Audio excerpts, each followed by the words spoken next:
बोले श्री शंखेश्वर पार्श्वनाथ भगवान की जय। बोले श्री धर्मनाथ भगवान की जय।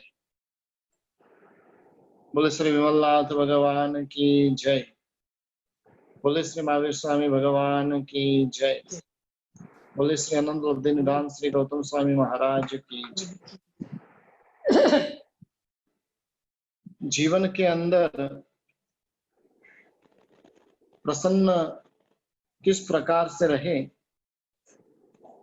और जिसके ऊपर पिछले कुछ दिनों से हमारी विचारणा चल रही है, और इसी श्रृंखला के अंदर आगे बढ़ते हुए हम इसके संबंध में आज विचार विमर्श करेंगे। एक बहुत ही सुंदर पंक्ति है, दुखे दुखाधिकम पश्य। जीवन के अंदर यदि प्रसन्नता चाहिए, जीवन में समाधि प्राप्त करनी है, तो ज्ञानी पुरुष हमें कहते हैं कि जब दुख की घड़ी आती है, उस समय के अंदर तुम अधिक दुख वाले को देखो। और ये एक ऐसी जड़ी बूटी है, जिस प्रकार से जड़ी बूटी अपनाते हैं और रोग दूर हो जाते हैं, उसी प्रकार से ये जड़ी बूटी को अपनाने के साथ में जो अप्रसन्नता का रोग है, असमाधि का रोग है, वो रोग ये जड़ी बूटी अपनाने के साथ में ही दूर हो जाता है। यह जड़ी बूटी हमें कहती है कि जब जीवन के अंदर दुख आते हैं, उस समय के अंदर तुम क्या करो, तो कि जो अधिक दुखी है उनको देखिए, और जब हम अधिक दुखी को देखेंगे तो हमारा दुख हमें कुछ भी नहीं लगेगा। सामान्य रीति से दुखी होने का कारण ये है कि हम हमारे से अधिक सुखी को देखते हैं, और जब अधिक सुखी की ओर दृष्टि जाती है हमारी, तो हम दुखी हुए बिना रहते नहीं। घर में समझ लो कि अति आधुनिक टेक्नोलॉजी वाली जो सामग्री थी, और वैसी आपके घर के अंदर आ गई। समझ लो कि भाई टीवी, इस प्रकार की टीवी आपके घर में आ गई, लेकिन आपके घर में जो टीवी आई वो 72 इंच की आई, और आपके फ्रेंड के घर पे आई वो 108 इंच की आई। अब वास्तव में कहिए कि हमें 72 इंच की टीवी वो सुख देगी कि नहीं। हमने अधिक सुखी को देख लिया, और अधिक सुखी को जब देखा तो हम सबसे अधिक दुखी बन गए। एक सेठ की बात आती है, वो विदेश बिजनेस के लिए गए। 1 साल के बाद में पुनः वो सेठ अपने गांव लौट रहे थे। सेठ ने फोन कर कर सेठानी जी को बोल दिया था कि इस साल 1 साल के अंदर 50 लाख की कमाई हुई। सेठानी बन ठन कर एयरपोर्ट के ऊपर सेठ जी को रिसीव करने के लिए गई। रिसीव करने के बाद में वो कार के अंदर बैठे और वापस लौट रहे थे, लेकिन आज ड्राइवर के आश्चर्य का कोई पार नहीं। उसके मन के अंदर कुछ कुतूहल उत्पन्न हुआ। सेठ और सेठानी का मुख देखकर उसके भीतर में एक विचारों की श्रृंखला चलने लगी।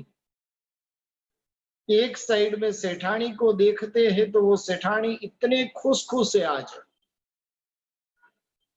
और दूसरी बाजू में सेठ को देखते तो जैसे उन्होंने कैस्ट्रोल ऑयल पी लिया हो, एरंडी का तेल पी लिया हो, और उस प्रकार से मुरझाया हुआ उनका मुख है। आखिर में ड्राइवर से रहा नहीं गया, ड्राइवर ने सेठानी जी को पूछ ही लिया कि सेठानी जी आप इतने सुखी क्यों हो, इतने खुश क्यों हो? और तब सेठानी जी ने जवाब दिया कि मैं खुश क्यों न हूं, मेरे पति जो सेठ जी है और वो उन्होंने क्या किया है, विदेश गए थे, यहाँ पर तो बड़ी मुश्किल से 1,00,000-2,00,000 की कमाई होती थी, लेकिन वो फॉरेन गए थे और 1 साल में 50 लाख कमा कर आए। यानी कि यहाँ पर रहकर वो 10-20 साल में भी जो नहीं कमाते थे, और उतनी कमाई कर कर सेठ जी आए हैं, और इसलिए मैं बहुत खुश हूं। ये सुनकर ड्राइवर ने सोचा कि सेठ जी को भी पूछ लेता हूँ, सेठ जी उदास क्यों है? सेठानी तो बहुत खुश है क्योंकि सेठ जी 50 लाख कमाई करके आए हैं। अब उन्होंने सेठ जी को भी पूछा कि सेठ जी आप उदास क्यों हो, आपका चेहरा मुरझाया हुआ क्यों है? और तब वो ड्राइवर को कहते, इन स्त्री जाति को क्या पता चले कमाई के बारे में, हमारे बिजनेस का उन्हें क्या पता चले। हम 5 मित्र साथ में 1 साल के लिए विदेश गए हुए थे। बाकी मेरे जो 5 मित्र थे वो 5-5 करोड़, 4 मित्र बाकी जो थे वो 5-5 करोड़ की कमाई करके आए, और मैं सिर्फ 50 लाख की ही कमाई करके आया हूं। मेरा विदेश जाना वेस्ट हुआ, मैंने तो वहां पर जाकर भी 4.5 करोड़ गंवाए, 4.5 करोड़ का नुकसान करके मैं आया। यह सुनकर ड्राइवर ने सोचा कि अब मैं क्या करूं, खुश हो के दुखी हो। 25 साल में जो यहाँ पर भारत में कमाई करते थे, वो कमाई सेठ जी 1 साल में कर कर आए, लेकिन उसके बावजूद भी सेठ जी का मुंह उतरा हुआ है। 50 लाख की कमाई करने के बाद में भी सेठ जी आनंद में नहीं, गमगीन है। अब वास्तव में कहिए कि सेठ को दुखी किसने किया? अन्य किसी ने नहीं, अपने ही उल्टे विचार हमें दुखी करने का काम करते। सेठ जी ने जो नजर रखी वो अपने से अधिक कमाने वालों की ओर नजर रखी, और इसलिए वो दुखी हो गए। यदि उन्होंने अधिक दुख वालों को देखा होता, उनसे कम कमाई वाले को देखा होता, तो सेठ जी के सुख का पार नहीं होता। जो इंसान दुखी हो और उसकी नजर अधिक दुख वालों की ओर होगी, तो वो सुखी बने बिना नहीं रहेगा। सेठ जी के दुख का कारण और कुछ नहीं, कमाई तो सेठ जी अच्छी करके आए हैं, लेकिन बाकी मित्रों ने अधिक कमाई की है और मैंने सिर्फ 50 लाख की ही की। अब हमें तय करना इस सेठ जी के दृष्टांत को लेकर के हमें सुखी बनना है कि दुखी बनना है। यदि हमें दुख प्रिय नहीं है तो अधिक सुखी को देखना बंद करें। दुखी होना है तो अधिक सुखी को देखना शुरू करें। सुखी इंसान जब अधिक सुखी को देखता है तब उसके भीतर में दो भयंकर दोष प्रकट होते, एक ईर्ष्या नाम का और एक अतृप्ति नाम का। भीतर में ईर्ष्या प्रकट होती है, भीतर में अतृप्ति प्रकट होती है, और ये दोनों भयंकर प्रकार के जो दोष है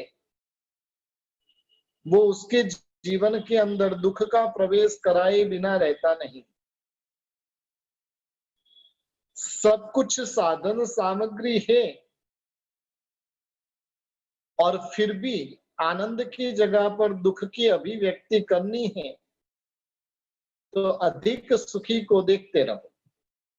और जब जब हम अधिक सुखी को देखेंगे तब तब हम अपना सिर पटके बिना नहीं रहेंगे। पुराने काल के अंदर रेडियो था,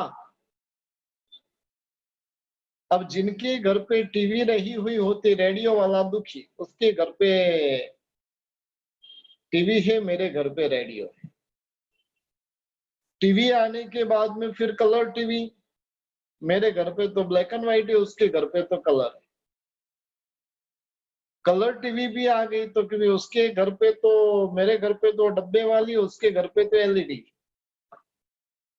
एलईडी भी आ गई तो मेरे घर पे 42 इंच की है, उसके घर पे तो 100 इंच की है।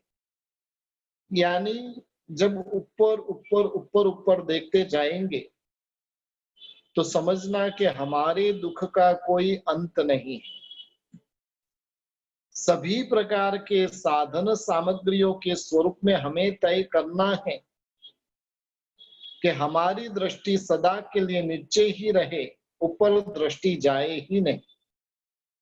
ऊपर दृष्टि गई यानी समझना कि अब मुझे अतृप्ति का शिकार बनना पड़ेगा, अब मुझे ईर्ष्या का शिकार बनना पड़ेगा।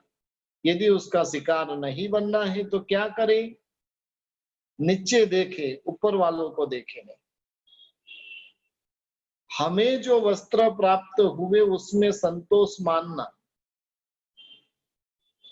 ये विशेष करके बहनों के अंदर ईर्ष्या बहुत होती है। अतृप्ति की आग उनके भीतर में चलती ही रहती है। बाजार से वो मनपसंद वस्त्र लेकर आ गई, साड़ी लेकर आ गई, उसने 2000 की पसंद की और उनकी देरानी जो 5000 की साड़ी लेकर आई। अब वास्तव में बोलिए कि 2000 का उसके पास में सुख रहेगा कि नहीं? वो दुखी दुखी, मैंने 2000 की क्यों पसंद की? सासू माँ ने तो लेने को कहा ही था, तुमको जो पसंद रहे वो ले लो। ये मेरी देरानी भी है, वो बहुत बदमाश है, वो बहुत होशियार है, उसने 5000 की ले ली और मैंने तो सिर्फ 2000 की ली। एक चीज ध्यान रखिए कि किसी की 7 मंजिला हवेली देखकर हमारी झोपड़ी को जलाना नहीं होता है। हमें जो प्राप्त हुआ है उसमें ही सुख मानना पड़ेगा। अन्य का देखकर दुखी हुए तो समझना कि अपने जैसा मूर्ख इस दुनिया में कोई नहीं। अन्य के पास में जो है वो कभी तेरा होना नहीं है। तेरा है सो तेरी पासे अवर सभी अनेरा, आप स्वभाव मारे अब तू सदा मगन में रहना। तेरा जो है वो तेरे पास है, तेरे पास है वो तुझे काम आएगा। तेरे फ्रेंड के घर पे रहेगा तो तुझे काम नहीं आएगा, वो तुझे दुखी बनाने के अलावा और कुछ नहीं कर सकता है। इसलिए अपने से अधिक सुखी की ओर नजर ले जाने की जगह पर अपने से अधिक दुखी जो रहे वहां पर नजर लेकर जाएंगे तो हमारा दुख कम हुए बिना नहीं रहेगा। पति की ओर से बारंबार तिरस्कार प्राप्त होता है। 4 व्यक्ति के बीच में भी आपको आपकी इज्जत को उतार देता है। कभी भी आपका स्वाभिमान वगैरह भी, उसका भी वो ध्यान रखता नहीं है, तो उस समय के अंदर भी दुखी होने की जरूरत नहीं। अरे मेरा पति तो खाली मुझे वचन से ही कुछ कहता है, उसका पति तो उसे क्या करता है, सीधा मार ही मारता है। और जिसे मार मारता हो तो उसे सोचना है कि मुझे मार तो नहीं देता है ना। अधिक दुख वाले को देखेंगे तो अपना दुख हमें अत्यंत ही कम लगेगा। अपने से तो दुनिया में कई गुना अधिक दुखी है, और उनकी सोच जब आती है तो हम प्रसन्नतामय जीवन जी सकते हैं। यानी कहने का मतलब है कि इस प्रकार से जब दुख की घड़ी आती है तो अधिक दुख वाले को देखिए। सिर दर्द भयंकर हो रहा है, सहन नहीं हो रहा है, दीवार के साथ में सिर टकराने का मन हो रहा है, और उस समय के अंदर विचार करना कि भाई मुझे तो सिर दर्द ही हो रहा है, लेकिन मेरा वो मित्र है वो तो कैंसर की भयंकर बीमारी से पीड़ित है। और जब इस प्रकार का विचार आएगा तब हमारा दुख कहां पर गायब हो जाएगा पता भी नहीं चलेगा। हमारे परिवार में काफी साल पहले एक अकस्मात हुआ था, और उसके अंदर मेरे को छोड़कर परिवार के सब सदस्य थे। उसमें करीब करीब 7 लोगों की तो मृत्यु हो गई थी। किसी के 2 पीस, किसी के 4 पीस। ये घटना के समाचार प्राप्त हुए, 7 जन मर गए। उसके अलावा भी कईयों के पांव टूट गए, कईयों के हाथ टूट गए, कईयों को सिर पे इतना भयंकर लगा। और उस समय के अंदर मेरी मम्मी भी साथ में रही हुई थी। उनको खाली सामान्य सा कहीं पर लगा होगा। और वो भी देखो घटना कैसी, वो आगे बैठे हुए थे, ड्राइवर के बाद की जो फर्स्ट सीट होती है बस की, वहां पर बैठे हुए थे। किसी को वॉमिट हो रही थी, इसलिए उनको चौथे नंबर पे भेज दिया, वो आगे चले गए। और आगे जो गया वो खत्म हो गया। चौथे नंबर वालों को सामान्य सी चोट लगी। चोट तो लगी है। अब मेरा प्रश्न है कि वो चोट हमें आनंद का कारण बनेगी कि दुख का कारण? चोट जरूर लगी है, थोड़ा बहुत खून भी बहा है, उसकी वेदना भी हो रही है, लेकिन आपकी जो चोट है वो चोट हमें आनंद का कारण के दुख का कारण? जब 7 जन की मौत का विचार करते हैं, जब कईयों के हाथ पांव टूटने का विचार करते हैं, और ये विचार करते हैं तो उस समय में हम अपने आप को लक्की मानते। मैं नसीबदार की इतना ही लगा मुझे, लगने के बाद में भी अपने आप को नसीबदार मानते। और ये विचार सरणी जो है, ये विचारधारा हमें सुखी बनाए बिना नहीं रहेगी। यानी इस प्रकार की जब परिस्थिति हो, उस समय के अंदर अधिक दुख वालों को देख लो। हमें अनुकूलता नहीं मिली है, हमें मौज शौक प्राप्त नहीं हुए हैं, और ऐसी कुछ परिस्थिति उत्पन्न हुई है, उस समय के अंदर जो झोपड़ पट्टी में जो रह रहे और उस और थोड़ी सी नजर घुमा दो, रोड के ऊपर रहने वाले भिखारी की ओर नजर घुमा दो,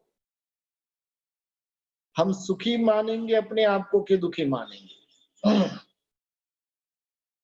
गर्मी के दिनों के अंदर भयंकर गर्मी है, पसीना पसीना निकल रहा है, सहन नहीं हो रही है। और वैसे समय के अंदर जमशेदपुर के अंदर जो टाटा की जो आयरन बनाने की जो फैक्ट्री है, और जहां पर लोहे की गरम गरम भट्ठी के पास में जो मजदूर काम कर रहे हैं, उनका विचार करेंगे तो हमारी गर्मी हमें कैसी लगेगी। ठंडी का समय चल रहा है, महा महीने की भयंकर ठंडी चल रही है, स्वेटर पहन लिया है, मफरल पहन लिया है, जर्किन पहन लिया है, दो दो ब्लैंकेट ओढ़कर सोए हैं, और फिर भी ठंड सहन नहीं हो रही। तब शास्त्रकार भगवंत कहते हैं कि तुम्हें दुखी होने की जरूरत नहीं है। उस समय के अंदर फुटपाथ के ऊपर सोने वाले, जिनका पूरा अंग ढके इतने कपड़े भी उनके पास में नहीं है, और ऐसे गरीबों के, भिखारी के जो बच्चे हैं और वो स्वयं भी है, वो ऐसी ठंडी को किस प्रकार से सहन करते होंगे। और ये विचार हमें क्या करेगा, अरे भाई मेरा तो दुख कुछ भी नहीं। दुखे दुखाधिकम पश्य, जब दुख आता है और अधिक दुख वालों को देख लो तो अपना दुख हमें बहुत ही सामान्य लगेगा। दुनिया में एक भी व्यक्ति ऐसी नहीं है कि जिसको दुख नहीं है, लेकिन जब दुख आता है उस समय के अंदर इस प्रकार की विचारधारा जब अपने मन के अंदर चलने लगती है तो हम प्रसन्न हुए बिना रहेंगे नहीं।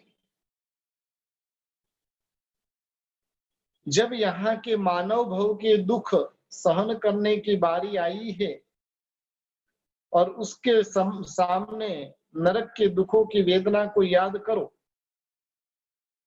अपना दुख हमें कुछ भी नहीं लगेगा। भूख का दुख, प्यास का दुख, और ये सब दुख जो है ना हमारे, हमें एकदम तुच्छ लगेंगे। ये बहुत ही सुंदर जड़ी बूटी रही हुई है,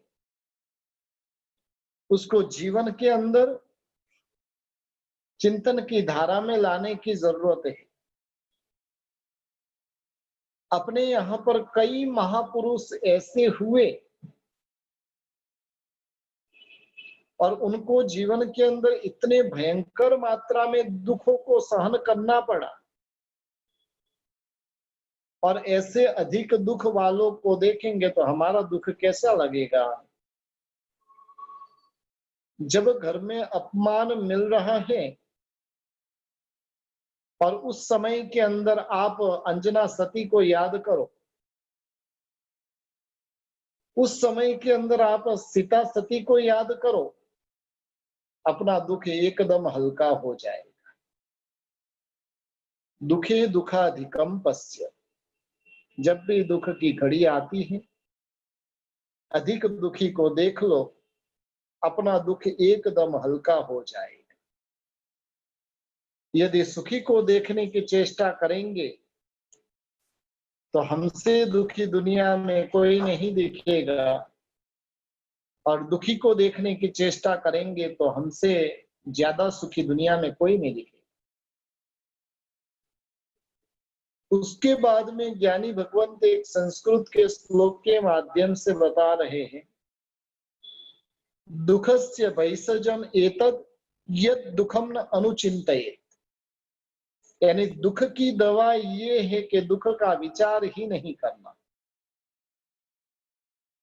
आया हुआ जो दुख है और उस दुख को मन के ऊपर नहीं लेना, वो दुख की सच्ची दवाई रही हुई है। दुख है तो है, उसके विचारों के अंदर जाना नहीं। जो व्यक्ति मन के ऊपर लेता है वो व्यक्ति दुखी हुए बिना रहता नहीं, और जो मन में लेता नहीं है उसको कोई दुनिया में दुखी कर सकता नहीं। एक एक चिंतन, एक एक वाक्य जो हमारे लिए इस प्रकार के औषध के स्वरूप, जड़ी बूटी के स्वरूप, चिंतामणि के स्वरूप में रहे हुए हैं। जब कभी भी ऐसी घड़ी, ऐसे प्रसंग उपस्थित हो जाए और उस समय के अंदर यदि इस प्रकार का विचार किया जाए तो हमें अपार प्रसन्नता देने वाले ये एक एक चिंतन, एक एक मनन हमारे लिए बने। सीजन के अंदर बिजनेस एकदम जोरदार चल रहा है। कस्टमर पे कस्टमर, कस्टमर पे कस्टमर आते जा रहे हैं। कार्य के अंदर इतने लीन बन गए बिजनेस के अंदर। अब वास्तव में कहिए कि उस समय के अंदर भूख और प्यास का दुख हमें लगता है। मन में नहीं लिया और इसलिए भूख प्यास का कोई दुख नहीं। दोपहर में रोज 12:30 बजे भोजन करने वाला व्यक्ति दोपहर में 3 बजे भी उसको पूछा जाए तो वो क्या कहेगा? नहीं, बाद में खा लेता हूं। और संवत्सरी के दिन उपवास किया है। रोज नाश्ता सुबह में 9 बजे के बाद ही करता है, लेकिन सुबह 6 बजे से सिर दर्द चालू हो जाएगा। और कई लोग तो ऐसे हैं ना कि जिनको खाली विचार करने से सिर दर्द, उपवास करने से नहीं, उपवास के विचार से सिर दर्द शुरू हो जाता है। कई बार ऐसी घटना हमारे साथ में घटित हुई रहेगी।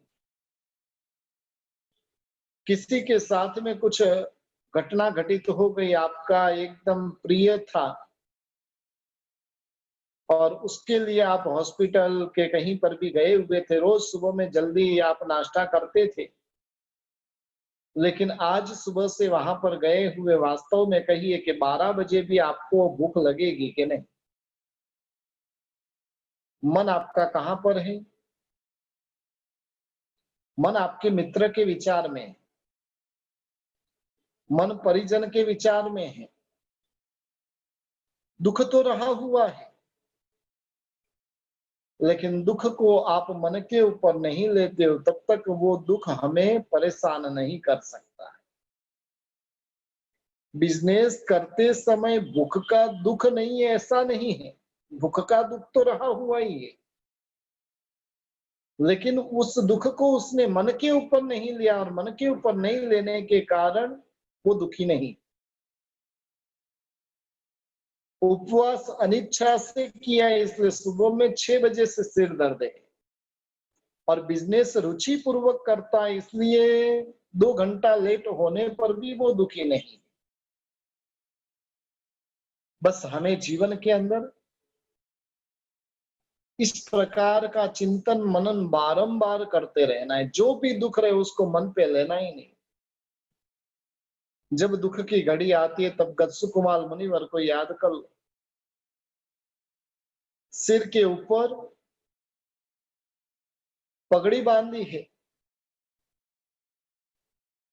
वापिस जलती हुई वहां पर जो लाश जल रही थी और वहां के अंगारे लेकर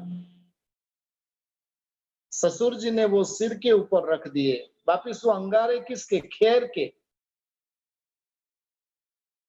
जो यानी वेदना बहुत भयंकर करते और उसके बावजूद भी गजसु कुमार मुनिवर के मन के अंदर वो विचार ही उन्होंने लाया नहीं और इसलिए वो सुखी। किसी भी प्रकार की ऐसी दुख की घड़ी आती है तो उसको मन के ऊपर हावी नहीं होने दे। वो अर्णिकाचार्य को हम याद करें, गंगा नदी को पार कर रहे थे। व्यंत्री ने शरीर को त्रिशूल से बिंद दिया है, खून की धारा शरीर में से बह रही है। मरते मरते भी क्या विचार, मेरे शरीर में से ये खून की बूंदे जो पानी के अंदर गिर रही है, खून जो होता है वो गर्म होता है और गर्म खून के कारण ये जैसे ही पानी के अंदर बूंदे गिरती है और जिस कारण से उन पानी के बूंदों को कितनी भयंकर वेदना हो रही, और इस प्रकार का विचार करके वो मुनि भगवंत वहां ही केवल ज्ञान की प्राप्ति करने वाले बन जाते। वेदना नहीं थी ऐसा नहीं, वेदना थी, लेकिन वेदना को उन्होंने मन के ऊपर नहीं ली, और वेदना को मन के ऊपर नहीं लेने के कारण वो दुखी नहीं थी। वो मेतारज मुनि की बात आती है ना कि सुनार ने चमड़े की बाघर जो है वो मस्तक के ऊपर बांधी है। अब चमड़ा जैसे जैसे सूखता जाता है ना, वैसे वैसे वो टाइट होता जाता है, और इस प्रकार से उनकी सिर की नसें जो खोपड़ी है वो फटती जा रही है। लेकिन वैसे समय के अंदर भी देखने जाए तो उनके समता की मस्ती कितनी गजब की। खंधक मुनिवर को जब हम याद करें,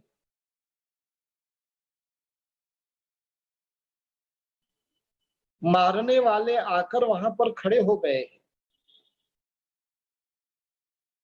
बस वो उनको कह रहे हैं कि राजा ने हमें भेजा है, आपकी चमड़ी उतार कर जाना है। दुख को मन के ऊपर लिया ही नहीं, और जिस कारण से चमड़ी उतारते समय भी वो प्रसन्न चित्त थे। ये सब जो प्रसंग है ना, उन्हें पीड़ा तो हुई है, पीड़ा नहीं हुई ऐसा नहीं। जितने भी महापुरुषों के दृष्टांत हमने सुने, उन सभी महापुरुषों को पीड़ा अवश्य हुई है, लेकिन उस पीड़ा के समय के अंदर भी उन्होंने अपनी समाधि बनाई रखी। उस दुख को उन्होंने मन के ऊपर नहीं लिया, और मन के ऊपर नहीं लिया इसलिए वो प्रसन्न थे। जब दुख का चिंतन ही नहीं करेंगे तो वो दुखी हमें कैसे करेगा। उस और जब विचार जाता है तब हम दुखी बनते। कई बार हम पूजन पढ़ाने के लिए बैठते हैं ना, एक बार तो ऐसा हुआ, सुबह में 8 बजे बैठा हुआ, शाम को 6 साढ़े 4 बजे पूजन पूरा हो, 8.5 घंटा। नहीं भूख का दुख, नहीं प्यास का दुख, लेकिन जैसे ही पूजन पूरा हुआ उसके बाद में अब भूख लगी है, भूख लगी है, फटाफट भागे, पूजा के कपड़े सिमटे के नहीं सिमटे, घर पे जाके पत्नी को बोला जल्दी से खाना दे। अब वो 2-5 मिनट भी लेट करेगी तो क्या होगा, टेम्परेचर हाई होता जाएगा।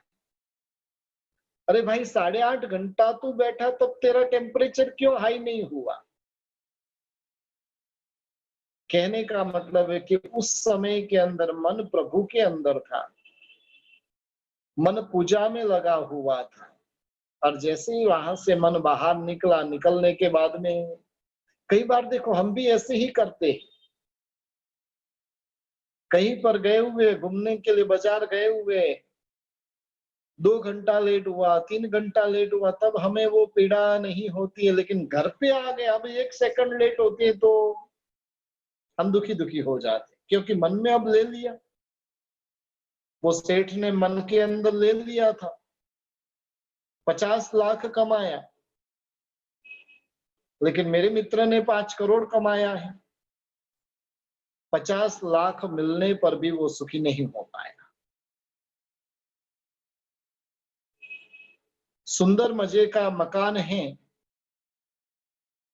फ्लैट है कि हवेली है कि जो भी है, विवेकी ऐसी पत्नी आदि परिवार प्राप्त हुआ है, लेकिन उस समय के अंदर समझ लो कि भी पुत्र नहीं है और वो दर्द आपने मन में ले लिया है, तो कितने भयंकर दुखी बन जाओगे। कहने का मतलब है पहले हमें तय करना है कि मुझे सुखी बनना है कि दुखी बनना है, मुझे स्वस्थ बनना है कि अस्वस्थ बनना है, मुझे प्रसन्न रहना है कि रोते रहना है, वो तय हमें करना है। यदि हम स्वस्थ बनना चाहते, सुखी बनना चाहते, प्रसन्न रहना चाहते, तो आज से ही नियम कर दो, किसी भी प्रकार के दुख को मन के ऊपर लेना ही नहीं। आए हुए दुखों की विचारणा ही हमें नहीं करनी। और ऐसा संकल्प जब हम कर देंगे तो हम सुखी बन जाएंगे। पूर्व के पुण्य के योग से जितनी जितनी अनुकूलता प्राप्त हुई है, और उन अनुकूलता के भीतर में यदि संतोष से जीना शुरू कर देंगे तो वो हमें प्रसन्नता से भर देने वाला बनेगा।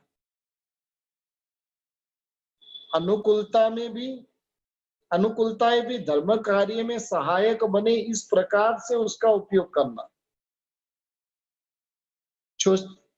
छोटा सा कांटा लग गया और मुंह से चिख निकल जाती है,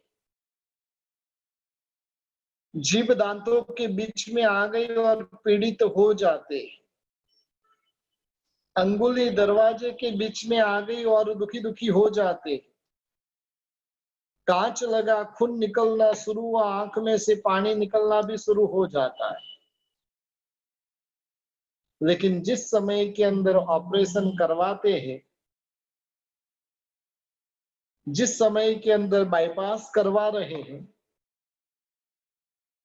कोई इस प्रकार की बड़ी वेदना है और उसका ऑपरेशन करवा रहे हैं, डॉक्टर पूरा का पूरा पेट चीर देता है, आंतों को कट कर देता है, खून की नदियां बहने लगती है, लेकिन फिर भी वो व्यक्ति क्यों चूंचा नहीं करता है। हम कहेंगे कि भी उससे क्या किया गया है, सुन कर दिया है, बेहोशी का इंजेक्शन उसको दे दिया गया है, और बेहोशी का इंजेक्शन देने के कारण उसके ज्ञान तंतु वो काम करने बंद हो गए, पीड़ा दूर नहीं हुई है, लेकिन सब कुछ वैसा का वैसा है, सब कुछ घटना उसके साथ में घटित तो हो रही है, लेकिन फिर भी उसने पीड़ा की अनुभूति नहीं की, उसके मुंह से चिख नहीं निकली है, हाथ पांव ऊपर नीचे नहीं किए हैं, मुंह के भाव थोड़े से भी परिवर्तित नहीं हुए हैं। इतने दुखों के अंदर भी वो दुखी बनता नहीं है। क्यों? उसके ज्ञान तंतु है वो निष्क्रिय बन गए, दुख के मैसेज जो मन तक पहुंचने थे वो मन तक नहीं पहुंचे, और इसलिए वो दुखी नहीं। जागृत अवस्था में कांटा भी यदि लगता है तो मुख से चिख निकल जाती है, क्योंकि ज्ञान तंतु सतेज रहे होते हैं। तुरंत ही वो मन को मैसेज देता है, और मन को मैसेज देने के पास साथ में वहां से चिख निकलती। एक मुनि भगवंत की सत्य घटना, अहमदाबाद की, बाईपास का ऑपरेशन करवाना था, और उस समय के अंदर मुनि भगवंत ने डॉक्टर को स्पष्ट रूप से कह दिया, भाई मुझे बेहोशी का किसी भी प्रकार का इंजेक्शन नहीं दिया जाएगा, आपको ऑपरेशन करना है तो करो, लेकिन मुझे सुन नहीं करना है। जागृत अवस्था में ऑपरेशन। डॉक्टर ने बहुत कुछ समझाया महात्मा को, लेकिन महात्मा समझने के लिए तैयार नहीं, और आखिर में डॉक्टर ऑपरेशन करने के लिए तैयार हुआ। मुनि भगवंत ने कहा कि बस 2 मिनट,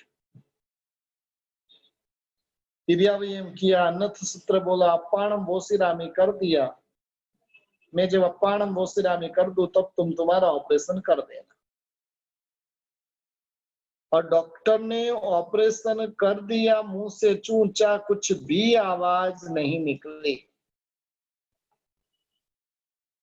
कहने का मतलब है मन को जब वहां पर लेकर जाते हैं तो पीड़ा होती है, वेदना होती है। मन जब वहां से बाहर निकल जाता है, मन वहां से जब हट जाता है, तो किसी भी प्रकार की वेदना, किसी भी प्रकार की पीड़ा उसे लगती नहीं। पूर्व के महापुरुष किसी भी प्रकार के उपसर्ग, परिसह आदि जब प्राप्त होते थे, और उस समय के अंदर वो यानी ऐसा अपने मन को ज्ञान साधना के अंदर लगा देते थे कि थोड़ा सा भी उनको शरीर आदि का विचार ही नहीं आता। ऐसा चिंतन के अंदर उनका मन लग जाता था कि भयंकर वेदना में भी किसी भी प्रकार की चिंता, किसी भी प्रकार की पीड़ा की अनुभूति उन्हें होती ही नहीं थी। और ऐसी जब ज्ञान की धारा में, चिंतन की धारा में व्यक्ति चला जाता है, तो उसे किसी भी प्रकार के क्लोरोफॉर्म की भी जरूरत नहीं रहती है, कि किसी भी प्रकार के सुन के इंजेक्शन की भी जरूरत नहीं रहती। हमें भी प्राप्त हुई हुई अनुकूलता, प्रतिकूलता की ओर नजर करेंगे ना, तो ये पक्की बात है, अनुकूलताएं बहुत है, प्रतिकूलताएं बहुत ही अल्प मात्रा में। लेकिन हमारी कम नसीबी ये है कि प्रतिकूलता को मन के ऊपर लिए बिना हम रहते नहीं। जो मिला है उसका आनंद नहीं, लेकिन जो नहीं मिला है उसकी ओर बारंबार बारंबार हमारी दृष्टि जाती, और बारंबार उस ओर दृष्टि जाने के कारण हम दुखी दुखी बने बिना रहते नहीं। ज्ञानी भगवंत हमें कह रहे कि वास्तव में तुझे दुखी नहीं बनना है, तू निर्णय कर दे। किसी भी प्रकार के दुख के पहाड़ तेरे ऊपर टूट पड़े, लेकिन तुझे उस दुख को मन के ऊपर हावी होने ही नहीं देना। और इस प्रकार से जब निर्णय कर देंगे, तो कैसी भी परिस्थिति में हमारी प्रसन्नता टिक कर रहेगी। आज हमने दो बातों के ऊपर विचारणा की। पहले नंबर में दुखे दुखाधिकम पश्य, दुख की घड़ी आती है, अधिक दुख वालों को देखो, अपना दुख हमें सामान्य लगेगा। सुखी को देखा तो समझ लेना मर गए, सुखी को देखा तो दुखी दुखी हुए बिना रहेंगे नहीं। प्रसन्न बनना है तो नजर नीचे रखिए, समाधि में जीना है। सुख के अंदर भी आप अधिक सुख वालों को देखोगे तो आप दुखी बनोगे। इसलिए सुख के अंदर क्या करना, सुख के अंदर दुखी को देखना, दुख के अंदर भी दुखी को देखना। यानी ये जब सूत्र को आत्मसात कर लेंगे तो हमारी प्रसन्नता अपने हाथ में ही रहेगी। दूसरी बहुत महत्वपूर्ण बात बताई, किसी भी प्रकार की परिस्थिति उत्पन्न हो जाए, उस परिस्थिति को मन के अंदर लो ही नहीं। हालांकि ये सामान्य बात नहीं है, लेकिन जैसे जैसे मन को तैयार करते जाएंगे, वैसे वैसे हमारा मन इस प्रकार से भावित होता जाएगा और मन ऐसे ऐसे भावित होते होते एक बार ऐसी घड़ी आएगी कि अब हम किसी भी प्रकार की चिंता मन के अंदर लेंगे ही नहीं, किसी भी प्रकार के विचार मन के अंदर करेंगे ही नहीं। तो ऐसे बहुत ही महत्वपूर्ण रामबाण उपाय महापुरुष हमें बता रहे हैं। अब हमें क्या करना है, सुखी बनना है कि दुखी बनना है, ये हमें तय करना है। सुखी बनना है तो इन उपायों को अपने जीवन के अंदर हम आत्मसात कर लेवे। दुखी बनना है तो जैसे जीवन जी रहे हैं और उसी प्रकार से जीवन जीते रहे, और जब उसी प्रकार से जीवन जीते रहेंगे तो दुखी हुए बिना रहेंगे नहीं। तो आज हमने जो दो बातें जो आज समझने का प्रयत्न किया है, उसको अब जीवन के अंदर आत्मसात करें। एक एक चिंतन बहुत ही गजब के रहे हुए हैं, एक एक बातें जो है वो बहुत महत्वपूर्ण रही हुई है, और इन बातों को जीवन के अंदर अपनाएंगे तो जीवन समाधि में आए बिना रहेगा नहीं। सबसे पहले हमने जीवन की समाधि कैसे टिकी हुई रहे उसके ऊपर बात की थी। उसके बाद में मैं किस प्रकार के सुख की कल्पना करता हूँ, मेरी कल्पना का सुख मुझे कहाँ पर मिलेगा, दुनिया में सबसे अधिक सुखी कौन है, और उसके बाद में एक एक रामबाण औषध महापुरुष हमें देते जा रहे हैं। सबसे पहले बताया था कि परिस्थिति नहीं, मन स्थिति को बदल। दूसरे नंबर के अंदर बताया था कि प्रयत्न अच्छे में अच्छा करो, लेकिन तैयारी जो भी परिस्थिति रहे उसकी तैयारी करके रखो। तीसरे नंबर में बताया था कि दुनिया के अंदर जो कुछ भी घटना घटित हो रही वो सब क्रमशः हो रही, एवरीथिंग इज इन ऑर्डर। आज दो बात बताई, दुखे दुखाधिकम पश्य, और किसी भी प्रकार का दुख आ जाए तो उसे मन पर हावी होने देना नहीं है। और इस प्रकार से एक एक प्रसन्नता की मास्टर की के माध्यम से